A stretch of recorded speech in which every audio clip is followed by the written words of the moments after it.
दोस्तों, राजस्थान के मेड़ता राजघराने में जन्मी मीराबाई का बचपन विलासिता में बीता, लेकिन उनके मन में सांसारिक ऐश्वर्य से अधिक आध्यात्मिक प्रेम की ज्योति जल चुकी थी। छोटी मीरा ने पहली बार अपनी दादी से कृष्ण की कहानियां सुनी और मोहित हो गईं। जब उन्होंने अपने हाथों में श्री कृष्ण की मूर्ति को पकड़ा तो जैसे मन का ठिकाना मिल गया। दिन रात उस मूर्ति से बातें करना, उसे सजा संवार कर खेलना, यही उनकी सबसे प्रिय साधना बन गई।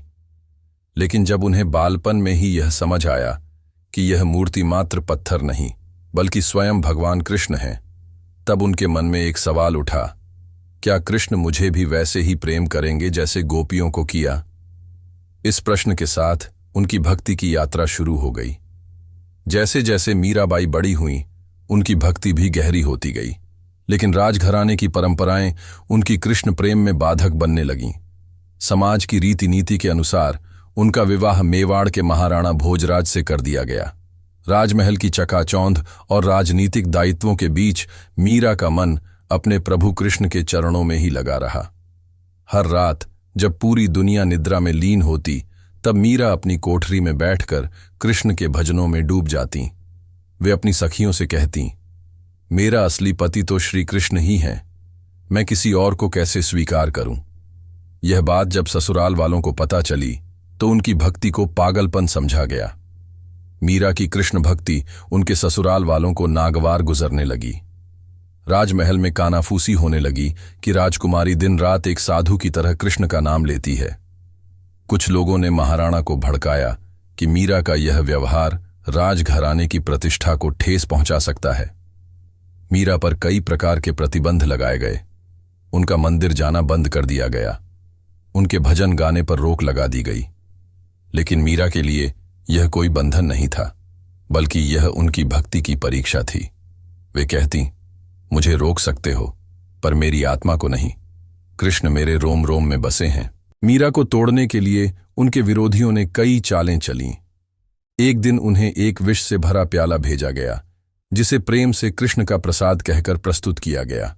मीरा ने उसे स्वीकार कर लिया।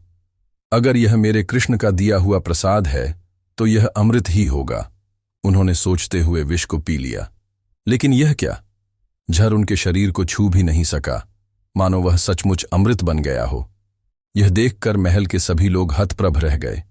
यह चमत्कार था या मीरा की अटूट भक्ति? यह प्रश्न सबके मन में उठने लगा। विष का प्याला पीकर भी जब मीरा जीवित रहीं तो यह उनके शत्रुओं के लिए हार का संकेत था। लेकिन यह घटना मीरा के लिए एक और संकेत थी। अब इस राजमहल में रहना उनके लिए उचित नहीं था। उन्होंने एक रात महल को छोड़ दिया और सच्चे प्रेम की खोज में निकल पड़ी। उनके कदम वृंदावन की ओर बढ़ने लगे। रास्ते में वे भजन गाती, नाचती और लोगों को कृष्ण भक्ति का संदेश देती। वे अब केवल एक राजकुमारी नहीं थीं, बल्कि एक संत बन चुकी थीं। जब मीरा वृंदावन पहुंची तो वहां के संतों और भक्तों ने उन्हें प्रेम से अपनाया। वे दिन रात गिरिधर गोपाल के भजन गाती, मंदिरों में नाचती और भक्तों के बीच प्रेम और भक्ति का संदेश फैलाती। कई लोग उनके दिव्य प्रेम को देखकर प्रभावित हुए, लेकिन कुछ संकीर्ण विचारधारा के लोग अभी भी उन्हें महिला होने के कारण मंदिरों में प्रवेश से रोकते थे। जब एक संत ने कहा कि हमारे मंदिर में कोई स्त्री प्रवेश नहीं कर सकती, तो मीरा ने उत्तर दिया, क्या यहां कोई पुरुष है? हम सभी तो कृष्ण के दास हैं। इस उत्तर से संत चकित रह गए और उन्होंने मीरा को प्रणाम किया। भले ही वृंदावन ने मीरा को अपनाया था, लेकिन उनके भीतर अब भी एक अधूरी प्यास थी। वे सोचती थीं, मैंने कृष्ण को अपने हृदय में पाया है, लेकिन क्या मैं उन्हें साक्षात देख सकती हूं?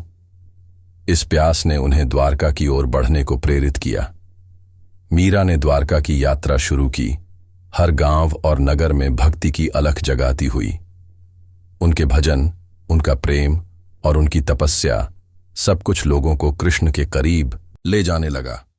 वे अब एक सन्यासिनी बन चुकी थीं, जिनके पास कोई सांसारिक मोह नहीं था, बस कृष्ण का प्रेम था। द्वारका पहुंचकर मीरा ने रण छोड़ जी कृष्ण के मंदिर में अपनी अंतिम प्रार्थना की। वे कहती रहीं, हे गिरिधर, अब मुझसे और प्रतीक्षा नहीं होती, मुझे अपने शरण में ले लो।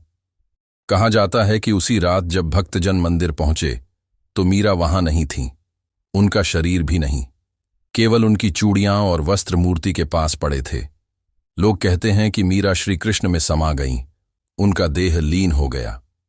मीरा की कथा वहीं समाप्त नहीं हुई, बल्कि उनका प्रेम और भक्ति युगों युगों तक जीवंत रही। उनके भजन आज भी गाए जाते हैं। उनके प्रेम की गाथाएं आज भी भक्तों को कृष्ण से जोड़ती हैं।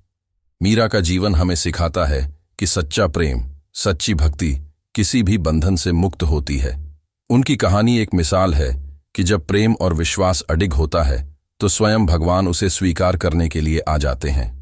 आज भी मीरा का नाम भक्ति संगीत की आत्मा माना जाता है। उनकी भक्ति, उनके भजन और उनकी निस्वार्थ प्रेम भावना संसार के हर भक्त को प्रेरणा देती है। उनकी कहानी हमें यह बताती है कि प्रेम और भक्ति की शक्ति इतनी प्रबल होती है कि वह हर बाधा को पार कर सकती है। मीरा केवल एक संत नहीं थीं, वे प्रेम की एक ऐसी गाथा थीं जो अनंत काल तक गूंजती रहेगी।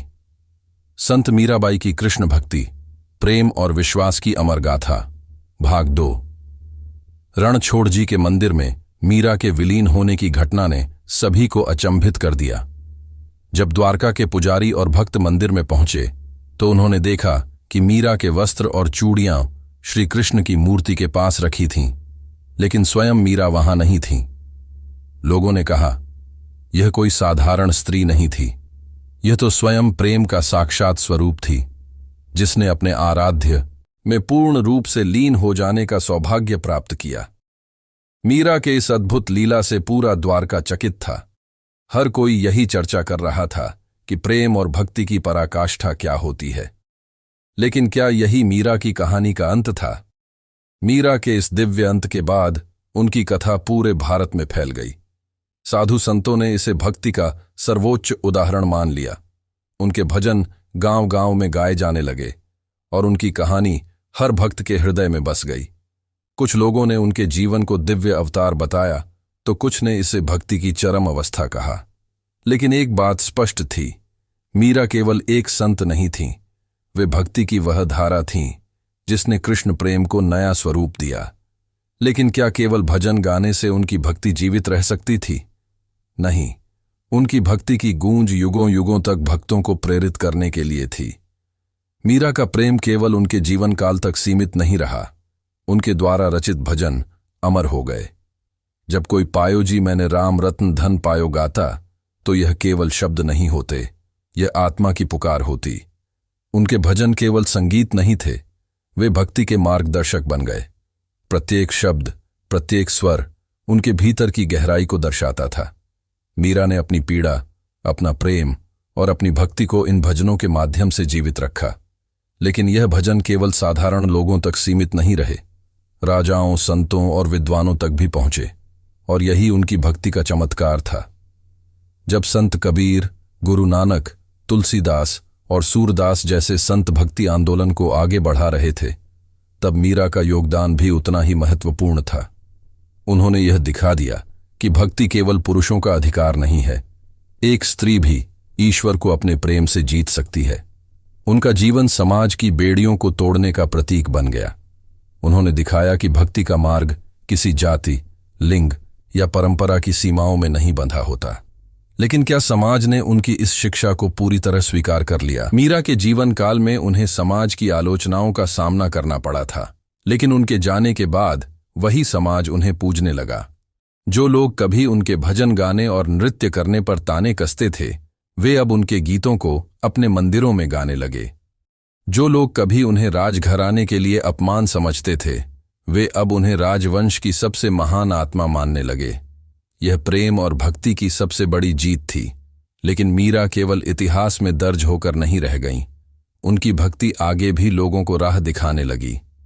मीरा ने न केवल भक्ति की परिभाषा बदली, बल्कि उन्होंने स्त्रियों के लिए भी नया मार्ग प्रशस्त किया। उनके जीवन ने यह सिद्ध कर दिया कि कोई भी नारी यदि सच्चे हृदय से भक्ति करे तो समाज की सारी बेड़ियां टूट जाती हैं। इसके बाद कई अन्य संत महिलाएं भी भक्ति मार्ग पर चलीं। अक्का महादेवी, ललदेव और अन्य संतों ने मीरा से प्रेरणा ली। लेकिन क्या केवल संतों तक ही यह प्रभाव सीमित रहा? नहीं, मीरा की भक्ति आम महिलाओं के जीवन का भी हिस्सा बन गई। राजस्थान, जहां मीरा जन्मी थीं, और गुजरात, जहां वे कृष्ण में लीन हुईं, दोनों स्थानों पर उनकी भक्ति की परंपरा आज भी जीवित है। राजस्थान में मीरा के मंदिर बने, उनके भजन हर गांव में गाए जाने लगे। गुजरात के द्वारका में रणछोड़ जी के मंदिर में मीरा की विशेष पूजा होती है। ये दिखाता है कि मीरा केवल इतिहास की बात नहीं है, वे आज भी भक्तों के हृदय में जीवित हैं। मीरा केवल भक्ति की प्रतिमूर्ति ही नहीं थीं, वे साहित्य और कला का भी अभिन्न अंग बन गईं। उनके भजनों पर अनेक ग्रंथ लिखे गए, उनकी कथा पर नाटक और फिल्में बनी। राजस्थानी लोक कथाओं से लेकर हिंदी साहित्य तक मीरा का स्थान अटूट है। उनकी कविताओं में प्रेम, वेदना, समर्पण और भक्ति का अद्भुत संगम मिलता है। उनकी गाथा को संगीत में ढालकर कई गायकों ने प्रस्तुत किया, जिससे उनकी भक्ति अमर हो गई। आज जब संसार तेजी से भौतिकता की ओर बढ़ रहा है, तब भी मीरा के भजन हमें सच्चे प्रेम और भक्ति का महत्व सिखाते हैं। मायरी, मैं तो लियो गोविंदो मोल। इस भजन में मीरा ने कहा था कि उन्होंने कृष्ण को अपने जीवन का सर्वोच्च ध्येय बना लिया है। यह संदेश आज भी उन लोगों को प्रेरित करता है जो सांसारिक मोह से ऊपर उठकर आध्यात्मिक शांति की खोज में हैं। उनकी गाथा यह सिखाती है कि ईश्वर तक पहुंचने के लिए प्रेम और समर्पण ही सबसे बड़ा मार्ग है। मीरा का जीवन केवल एक ऐतिहासिक घटना नहीं है, यह प्रेम और भक्ति का जीवंत उदाहरण है। उनकी भक्ति ने यह दिखाया कि सच्चा प्रेम किसी भी बाधा को पार कर सकता है। आज भी जब कोई भक्त कृष्ण के प्रेम में डूबकर पग घुंघरू बांध मीरा नाची रे गाता है, तो यह केवल एक गीत नहीं बल्कि आत्मा की मुक्त अभिव्यक्ति होती है। मीरा की गाथा हमें यह सिखाती है कि यदि प्रेम और भक्ति सच्चे हों तो वे न केवल व्यक्ति को ईश्वर तक पहुंचा सकते हैं, बल्कि वे स्वयं ईश्वर को भी अपनी ओर खींच सकते हैं। और इस तरह मीरा केवल इतिहास नहीं बनी, वे प्रेम, भक्ति और समर्पण की एक अनंत धारा बनकर हर हृदय में प्रवाहित होती रहीं और युगों युगों तक होती रहेंगी।